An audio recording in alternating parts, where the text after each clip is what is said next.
bakunze ba Mubuzima TV, turabashuhuje. Ubushize ubwo duheruka kuganira twarebeye hamwe uburyo bwo kuboneza urubyaro ku bagore ari bwo buryo buzwi nk'ubwa burundu. Tumara impungenge, abagabo bafite impungenge ko iyo umugore agiye kuboneza urubyaro mu buryo bwa burundu bakeka ko ashobora kuba hari ikigiye guhinduka ku bijyanye no kubaka urugo. Mu by'ukuri ntabwo ari byo. Twabasezeranije kandi ko mu biganiro byacu bitaha ari byo by'uyu munsi tuzarebera hamwe noneho uko umugabo nawe ashobora kuboneza urubyaro akoresheje ubwo buryo bwa burundu. Turagira ngo tubibutse mu by'ukuri iki kintu cyo kuboneza urubyaro mu buryo bwa burundu ntabwo ari ikintu umuntu yari akwiye gufata wenyineho icyemezo, igihe abari mu muryango bumvikana bareba neza impungenge zihari, bakarebera hamwe ubushobozi bafite, bakarebera hamwe igeno ry'abana bagomba kubyara n'abo bashoboye kurera uko bagomba kuba bangana.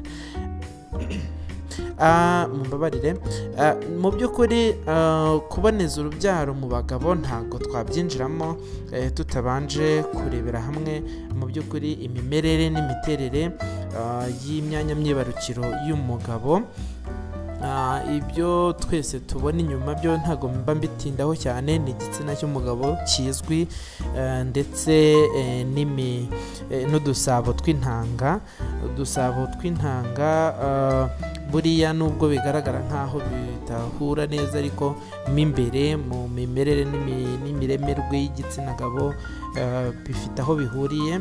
Aho hari umuyoboro uturuka ku dusabo tw'intanga uza ugahura n'umuyoboro usohora mu gitsina, uwo muyoboro akaba ari wo unyuramo amasohoro cyangwa se intangangabo zivuye mu dusabo tw'intanga, hanyuma ayo masohoro akaba ari yagira uruhare akahura n'igi ry'umugore bikaba byavamo umwana, aribyo byitwa gutera inda. Igikorwa rero birumvikana umuntu bamutera ikinya, hari ikinya cyagenwe bamutera, bakifashishwa utwembe two kwa muganga tuzwi nka bisturi cyangwa se surgical blade. Hanyuma umuganga abaga yerekeza ku muyoboro w'intanga cyangwa w'amasohoro uturuka ku dusabo tw'intanga uzwi nka vas deferens. Hanyuma uwo muyoboro aba ari imiyoboro ibiri birumvikana, kuko udusabo tw'intanga natwo ni tubiri, iburyo n'ibumoso. Hanyuma igikorwa utwo tuyoboro turazirikwa neza ku mpande ebyiri zitandukanye, hanyuma ukifashisha ya bisturi bakadukata mu rwego rwo gutandukanya.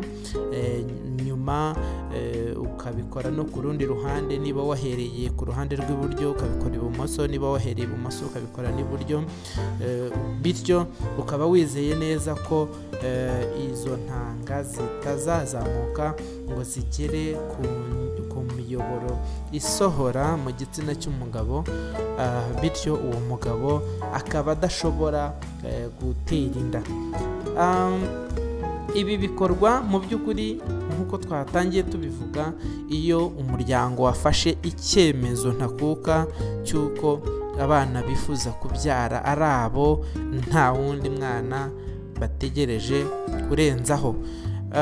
Ubwo rero mu by'ukuri ibi bifasha, uretse no kuvuga ngo bifasha umuryango byonyine, bifasha n'igihugu ku buryo umuryango udashobora kubyara abana udashoboye kurera, abana batazajya kuba indaya, abana batazajya kuba mayibobo, ndetse abana babyaye bakabarera neza, bakaba bazabasha kugirira igihugu akamaro.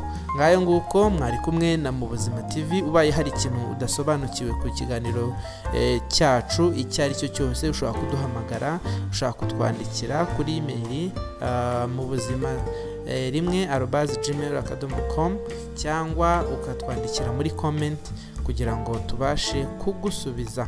Murakoze, murakarama, mugire amahoro.